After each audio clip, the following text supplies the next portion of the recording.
अस्सलाम वालेकुम व्यूअर्स। मोहम्मद फ़याज़ आपकी खिदमत में हाजिर हैं।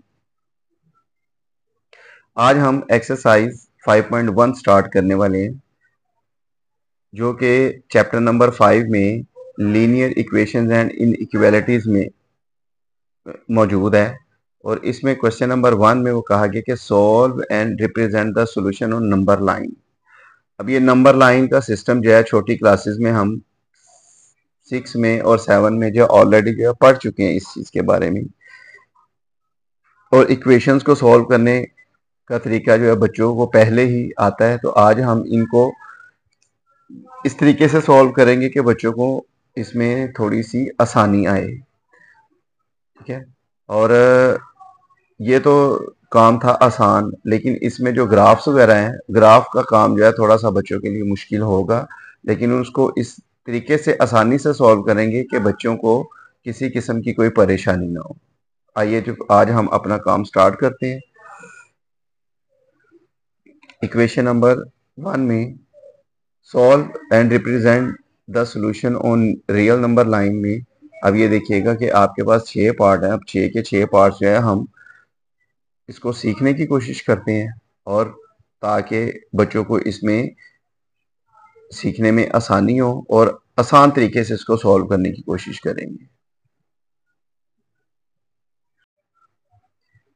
अब आपके सामने एक्सरसाइज 5.1 का क्वेश्चन नंबर 1 पार्ट नंबर 1 है कि 12x प्लस 30 इक्वल्स -6। अब चूंकि हमने x की वैल्यू फाइंड आउट करनी है, तो x को सेपरेट करने के लिए पहले तो ये जो +3 है इसे दोनों तरफ सब्ट्रैक्ट कर देंगे, तो ये 3 जो है वो इधर आके माइनस हो जाएगा। ठीक है, तो 12x इक्वल -6 एंड -30 -36, और 12 के साथ x मल्टीप्लाई हो रहा है, तो इधर आके दोनों तरफ डिवाइड कर देंगे, तो x इक्वल्स -36/12 आ जाएगा। तो x इक्वल्स -3 आंसर जो है वो इसका आएगा। ठीक है, तो -3 है, इसको हमने नंबर लाइन के ऊपर शो करना है। देखिएगा आप लोग नंबर लाइन के ऊपर किस तरीके से शो करेंगे। नंबर लाइन आपके सामने है, तो क्या किया है कि हमने 0 1 2 3 4 राइट साइड पर हमारे पॉजिटिव इंटीजर्स आ जाएंगे या नंबर्स आ जाएंगे, और लेफ्ट साइड पर हमारे नेगेटिव नंबर्स आ जाएंगे। तो इस चूंकि x इक्वल्स -3 नेगेटिव है, तो 3 को हमने हाईलाइट कर दिया और 3 को सर्कल कर दिया और सर्कल को पूरा फिल किया हमने। उसके बाद पार्ट नंबर 2 है x/3 + 6 इक्वल्स -12। अब चूंकि इसमें भी x की वैल्यू फाइंड आउट करनी है, तो पहले 6 को सब्ट्रैक्ट करेंगे दोनों साइड्स पर, तो x/3 इक्वल्स -12 एंड -6 -18 आ जाएगा। तो x/3 है, 3 मल्टीपल डिवाइड हो रहा है, तो उसको दोनों साइड्स को मल्टीप्लाई कर देंगे, तो x equals -18 multiply by 3 that is -54। अब नंबर लाइन हम अपने तरीके से शो कर सकते हैं। अब चूंकि -54 एक 0 से फार ऑफ नंबर था, हमने क्या किया है कि नंबर लाइन के ऊपर ये देखिए 10 से स्टार्ट किया है, -10 -20 -30 -40 and up to and so on जो है वो चलती जाएगी। तो हमने क्या किया है कि अब आपको पता है कि -54 50 और 60 के दरमियान है, तो ये देखिएगा दरमियान सेंटर से भी पहले थोड़ा मैंने -54 जो है वो यहाँ पर लगा दिए, तो ये इसका सोल्यूशन सेट है। इसी तरह पार्ट नंबर 3 है x/2 - 3x/4 इक्वल्स 1/12। अब इसको सॉल्व करेंगे, तो यहाँ पे चूंकि फ्रैक्शंस आ गई हैं, तो फ्रैक्शंस को सॉल्व करने के लिए जो डिनोमिनेटर्स हैं उनका एलसीएम लिया जाता है। अब एलसीएम लेके आपको पता है कि ये देखिएगा 12 एलसीएम है इसका, तो हमने क्या करना है कि 12 को मल्टीप्लाई करेंगे ऑन बोथ साइड्स। अब ये देखिएगा x/2 के साथ 12 मल्टीप्लाई किया मैंने, -3x/4 के साथ मल्टीप्लाई किया है, इसी तरह 1/12 के साथ मैंने 12 को मल्टीप्लाई किया, तो यहाँ पे क्या आ जाएगा 2 6 12 6x आ जाएगा, -4 3 12 3 3 9x आ जाएगा, और यहाँ पर चूंकि 1 1 1, तो अब हम क्या करते हैं -3x equals 1, 6x - 9x equals 1, तो 6x - 9x -3x इक्वल्स 1 आ जाएगा, तो x इक्वल्स -1/3 आ जाएगा। अब चूंकि यहाँ पे माइनस मल्टीप्लाई हो रहा है, तो माइनस को हम लेफ्ट साइड पे लिख ले, राइट साइड पे लिख लें, क्योंकि आंसर में हमें एक्स चाहिए, तो एक्स को हमने हमेशा पॉजिटिव ही रखना होता है, तो इसलिए माइनस को दूसरी साइड पे ले जाएंगे तो ये -1/3 हो जाएगा। अब आप लोग इसकी नंबर लाइन देख सकते हैं। नंबर लाइन में हमने क्या करना है कि चूंकि -1/3 है, दैट इज नियर टू 0, तो ये -1/3 को हमने 0 से आगे 3 हिस्सों में डिवाइड किया है इसको, तो ये आपका 1, ये 2, और नेक्स्ट नंबर की जो लाइन होगी वो लास्ट काउंट होगी, दैट इज 3।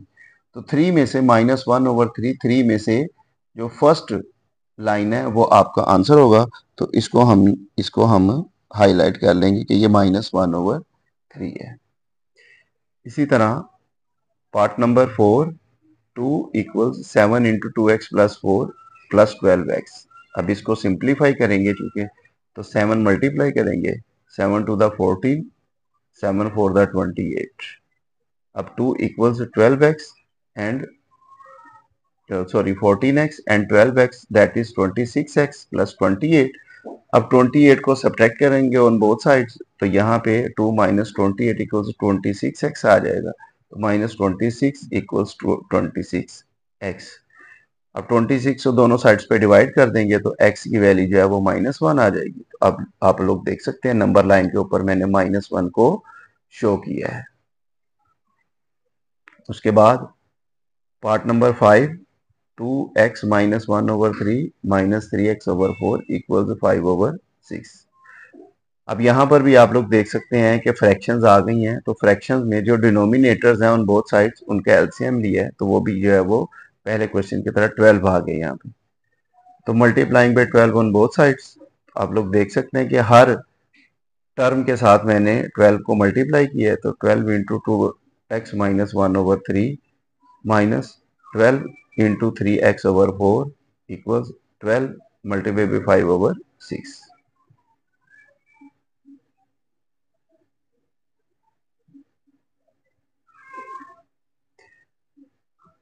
अब यहाँ पर हम देख सकते हैं कि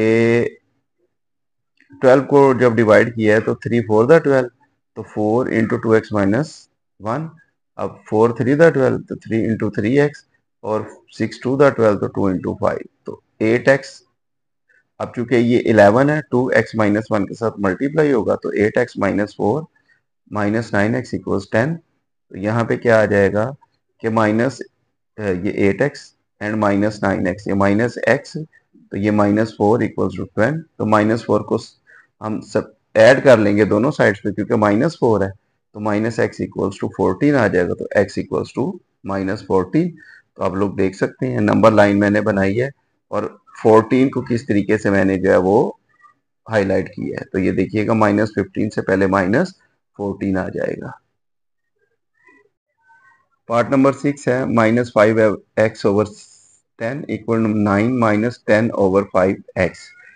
अब चूंकि हम डिनोमिनेटर में आप लोग देख सकते हैं कि 10 एंड 5 है, इसका एलसीएम लेंगे तो 10 एलसीएम आ जाएगा, तो 10 को दोनों साइड्स पे मल्टीप्लाई कर देंगे हर टर्म के साथ, तो ये देखिएगा हमारे पास ये आ जाएगा -5x, 10 को 10 से डिवाइड कर दिए, और 10 × 9 = 90 -5 × 2 = 10, 2 × 10 = 20 आ जाएगा। तो ये 20x, इसको -20x है, दूसरी साइड पे लेके जाएंगे तो ये प्लस हो जाएगा, तो 20x - 5x = 90, तो दैट इज 15x = 90, एंड 15 को हम दोनों साइड्स पे डिवाइड करें तो x = 90/15, तो x = 6।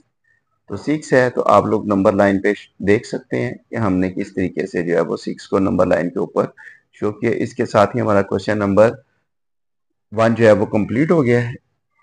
इसके साथ ही इजाज़त दीजिए मोहम्मद फयाज को। अल्लाह हाफिज़।